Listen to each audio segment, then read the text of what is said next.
So a stitch ripper, a seam ripper, is one of the basics that you need to have. And I like to try to think of it not as because we make all sorts of mistakes, but I like to think of my creativity as a process. And so maybe I don't like the way it came together, so I'm going to try something new. But regardless, stitch ripper is really important. Also, I love the retractable Nancy Zeman ones because I have a son who decided this would be a good tool to use to build a fort and ended up going to the hospital for stitches. So if you have young kids, make sure you keep this up high.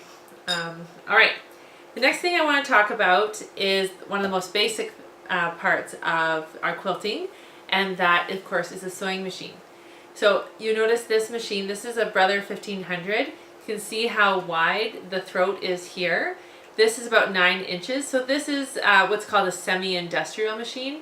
It's just a straight stitch. It's very fast and basic. I could sew leather with this, but what I love about this is it is fast, and for piecing, things go together really quickly, and for free motion quilting, it gives me the speed that I need.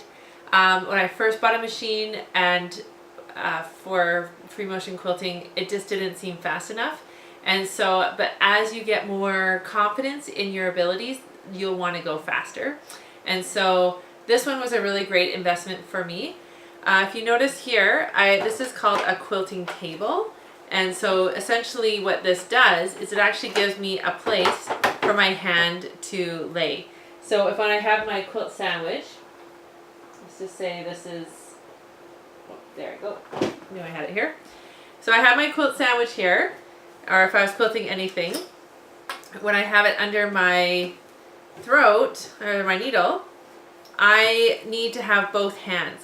If I'm holding it this way, if I don't have, let's say I take this table off, I don't have a table for my machine, then the quilt sandwich is kind of coming down, and then you have to kind of hold it and bunch it. And the problem with doing that, I find, is if I'm kind of gripping onto my quilt, having that grip kind of tends to have that going through my hand, and then that's going to end up into my arm, kind of being a little bit more stiff, and then it will end up going into my neck, into my jaw, and everything is really tense, and that's what causes, you know, of course, backache and all those things, but you just don't have that same look, and you're not really enjoying it so much. And so my recommendation is, if you don't have one of these, then perhaps get some books or something you can kind of MacGyver your way. Platform. Some tables, they actually they will cut a hole in the table and kind of lower the machine so that you're all in the same direction or the same height. So there's all sorts of different quilting tables. I like mine. It has the feet that go in, so that when I'm storing it, it just slides away, and so that's super handy. But yeah, they're definitely a really great investment when you're working on free motion quilting, your projects. And in fact, I pretty much always keep it on. I really like being able to have this wider work surface, and so it pretty much stays on my machine. So another part of your sewing machine that that you need to think about and look into when you're doing free motion quilting is your tension. And so I know that that's one of the biggest struggles when you're sewing, is not even just free motion quilting, but sewing in general. I have a really great method that I'm sharing later on about some troubleshooting, TNT I call it, for alleviating some of the tension problems that you have. You have to consider your needle. We talked about needles. So your stitch length, that's another element that's going to play in. Remembering your thread and your needle size, marrying all those together to have the right fit is really important as well.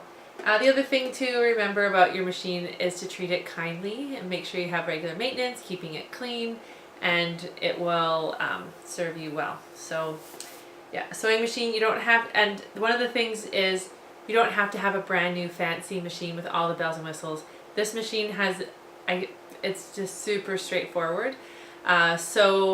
And I've had classes where I have women bringing machines that were their grandmas. They're orange and avocado. It's really fun actually to see all these really cool machines. if you keep really good care of your machines and have that maintenance, they can last you a really long time, and you don't have to have the fancy expensive machines. So so please post a pic of your machine and show us what you're quilting with. Some people have their names, their quilt machines, their sewing machines named, or if you have a name or something, please share that. It's fun to see other people's machines. When I teach classes, it's really fun to have everyone look at each other's machines and encourage them. So that's another really important part. If you have questions or anything, you can pose them to me. Also, I find a lot of machines, companies will have their user guides online, and so you can look those up as well. And I know that there's like chat rooms and other places where you can also get help if something specific to your machine. And of course, your local dealer, if you don't want to have local, you can call them. I have a gamel that I quilt for people, and I phone different gamel owners that they are gamel dealers and be like, hey, what's your opinion about this, or what's this? And so I can call down to the States and ask people and get their opinions. So and they love to talk about their machines. They love them, and so that's a really good part. Okay, so now I'm going to talk about the quilts that we are having in this in this charity Learn to Quilt charity quilt along. And so this one is the main pattern, and this is what I'm using to teach you in the classes. This is I've called it the 9-patch wonder, because your friends wonder how you put this together and how beautiful it is.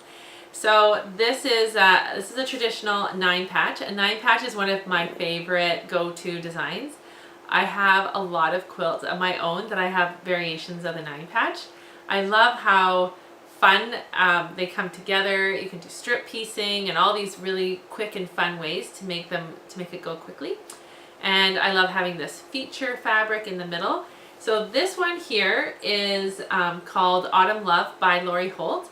And on the back, I have this beautiful Minky that you just want to touch and pet and snuggle with. This one is the Rose Gold, and it's from the basic line of Riley Blake. And I just love this one. And we talk about directional fabric, and it was really fun. The other day I was doing a photo shoot with all my quilts, and the sun was just hitting it right. It was like shining, because I love the gold. It has a really great look to it. This is another 9-patch wonder, and it has the dots from Riley Blake's basic lines and the hashtag. The hashtag is a great fabric for a great filler. It goes with lots of pairs really nicely with other fabrics, and they have a really beautiful collection of colors. And then on the back, I put a flannel, and this is the larger version of the hashtag, and so I think it's really fun to put them both together. And on this one, I'm just going to note, like, this is a really good pick for gender neutral. I think a lot of times when we're donating quilts and we're thinking about that, even for myself, I have a stash. I always have quilts on hand. My husband will come home from work and be like, hey, my coworker's wife's having a baby like today, and so we need a quilt. So and you never know when tragedy's going to hit, and that you're like, oh, I wish I had a quilt. So I in fact have quilts on hand, and I try to think about that in advance of, gender neutral, and also for ages, if it's a 60-year-old woman compared to like an 8-year-old boy, and kind of keeping that. So that's why I really like these Riley basics, because they can go for all sorts of ones. And then this one, this is actually fabric from my friend Julia, who I was quilting for her new collection called Bequest. It's so pretty. And these were actually the scraps from the quilts that I was quilting for her. And so I made it just showing you, it doesn't really take a lot of fabric to make these. These were literally the scraps that I had on my machine, and just really pretty look, classic line, boy or girl, and this could be any age really. So these are my 9-patch wonder. I am going to be releasing other really fun, sweet patterns as part of my charity quilts along, and so those are going to be rolling out as the weeks go on. So I just really want to encourage you to have fun with this project. Don't take yourself so seriously. I often remind myself and my children that comparison is the thief of joy. So each one of us is on our own journey, and we're all going to the same place of donating these quilts and learning to quilt and the process of it, but we're all really different. And so just on that note, I wanted to show you, I was going through my daughter's things the other day, and this is one of the first quilts that I made for her. And this is the first time that I ventured from not doing stitch in the ditch.